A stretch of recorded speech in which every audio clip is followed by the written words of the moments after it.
प्रिय विद्यार्थियों, आज चैप्टर 3 का टॉपिक नंबर 1 है। चैप्टर का नाम है आपका प्रोग्रामिंग अवधारणा।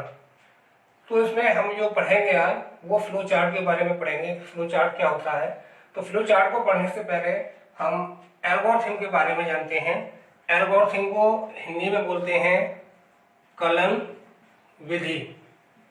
इसमें क्या होता है कि कोई भी जो हमारी समस्या होती है उस समस्या को हम चरणबद्ध तरीके से उसे लिखते हैं। चरणबद्ध तरीका मतलब उसके एक एक स्टेटमेंट को हम नियमानुसार लिखते हैं।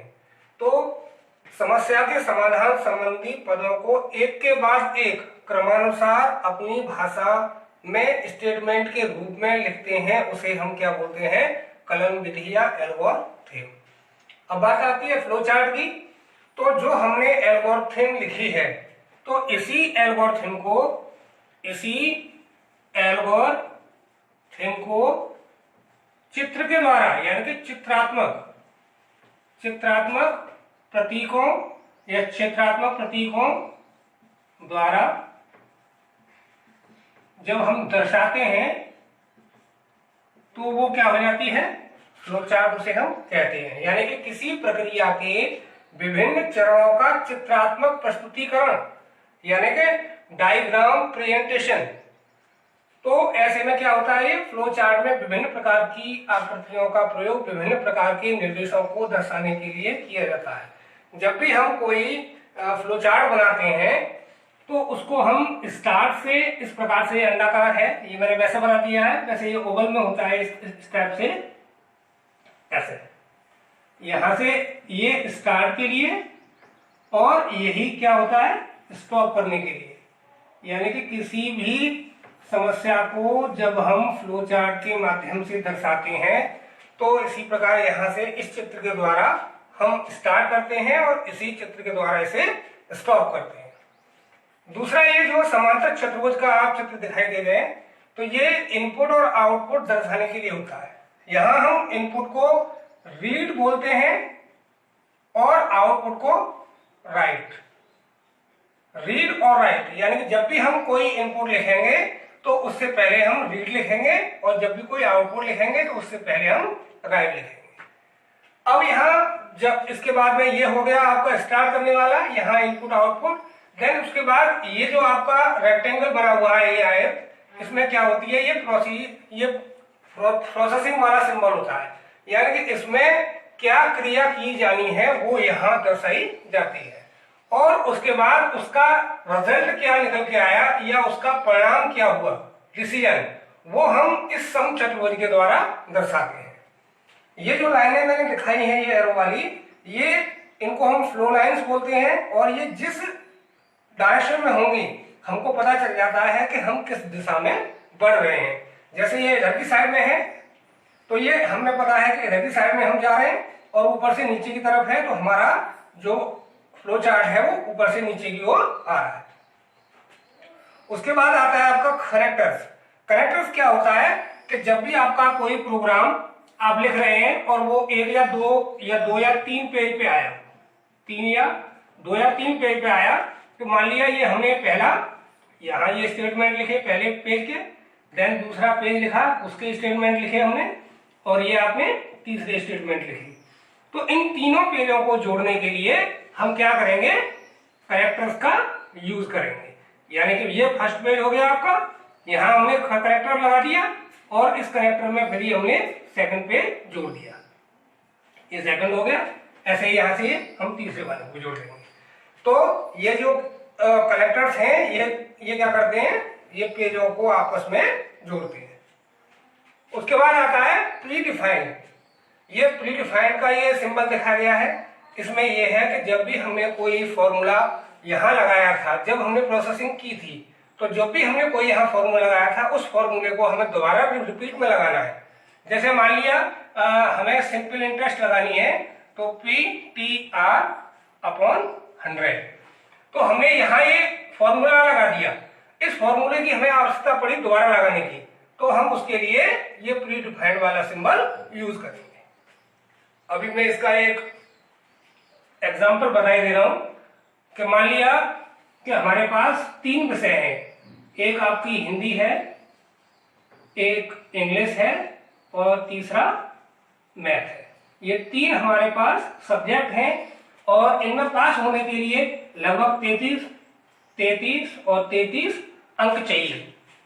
तो हमें एक ये फ्लो चार्ट बनाना है कि हम इसे किस प्रकार लिखेंगे।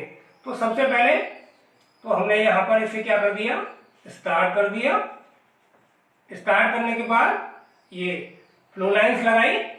अब देखिएगा इस प्रकार के जो समांतर चतुर्भुज है, इस प्रकार में हम इनपुट आउटपुट लेंगे।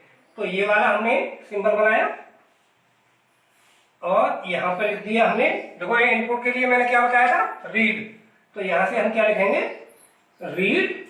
और यहां से मैं हिंदी और इंग्लिश और मैथ, ये हमने तीनों विषय यहां पर नोट कर दिए। अब उसके बाद में क्या करना है, ये फ्लो लाइन्स लगा दी। उसके बाद क्या है, प्रोसेसिंग। तो प्रोसेसिंग में हमें ये इस प्रकार का रेक्टेंगल सिंबल बनाना है। तो हमने ये रेक्टेंगल बनाया। रेक्टेंगल में यहां पे हमने लिख दिया sum is equal to Hindi plus English plus math. ये थोड़ा छोटा बन गया है, आप बड़ा बना सकते हो, ये इस प्रकार से। अब उसके बाद में क्या है, डिसीजन। डिसीजन में हमें या तो बच्चे को फेल करना है या बच्चे को पास करना है। तो देखिएगा किस प्रकार से करेंगे।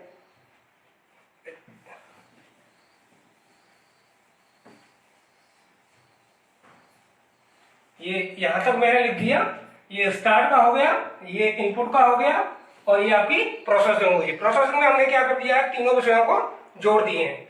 अब उसके बाद में डिसीजन में हमें लेने हैं, यानी कि इसके बाद मैं यहां से लिख के दिखा दे रहा हूं। ये मान लीजिए ये हमने डिसीजन का ये समचतुर्भुज बना दिया। यहां पर हम लिख देंगे इफ सम बड़ा हो या बराबर हो किसके, 99 के, क्योंकि 33 इफ सम बड़ा हो या बराबर हो 99 से, या तो 99 ही होने चाहिए या 99 से बड़े कितने आएंगे, 100। तो अब यहां 2 कंडीशन आएंगी आपकी। यहां पर अगर यस है, ये यस है, तो आउटपुट वाला भी देखो कैसा बनेगा हमारा, ये समांतर चतुर्भुज। ये इस प्रकार से सिंबल बनेगा। तो ये हो जाएगा बच्चा पास। अगर बच्चे के कम नंबर आ रहे हैं 99 से, तो ये कंडीशन हो जाएगी नो। जब नो होने पर अब यहां पर क्या हो जाएगा बच्चा, अब भी यहां हम आउटपुट ले रहे हैं तो ये वाला बनेगा। तो यहां बच्चा फेल हो जाएगा, फेल। और उसके बाद आपका स्टॉप। ये हमारा पूरा फ्लो चार्ट बन गया। यानी कि हमें 3 सब्जेक्ट दिए गए थे, हिंदी इंग्लिश मैथ, और तीनों में पास होने के लिए कम से कम हमें 33 नंबर चाहिए थे। उसके लिए मैंने ये फ्लो चार्ट बनाकर दिया है। अगर इसी की अगर हम एल्गोरिथम अगर हम लिखें एल्गोरिथम में, तो सबसे पहले हमें क्या दिया गया है, यहां से सबसे पहले स्टार्ट लिखेंगे।